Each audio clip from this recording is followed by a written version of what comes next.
I'm gonna go all out my next one. I'm tired of just fucking being as fucking safe and clean as I can be. Not that I'm gonna be dirty on my next match or whatever. I'm still gonna be fucking clean.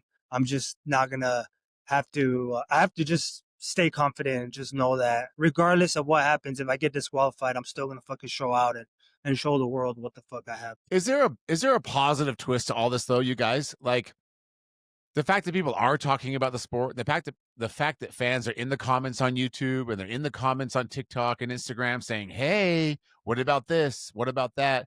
Doesn't that show the people?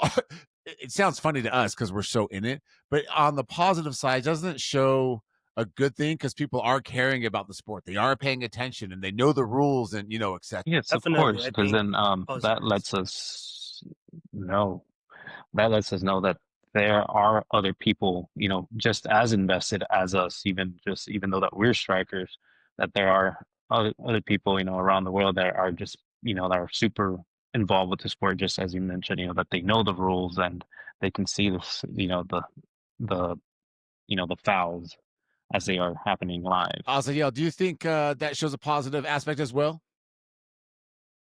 Yeah, yeah, for sure. Can you guys hear me? I don't know if I'm like, Yeah, yeah, you get, you guys can hear me. Oh, okay, okay. Yeah, yeah, yeah. definitely. I think that speaks a lot to where the fans are at this point with the sport, and it continues to grow. Every time I'm watching a live card on YouTube, I'm always looking at the comments. I'm always looking at the numbers, how many people are watching. So definitely,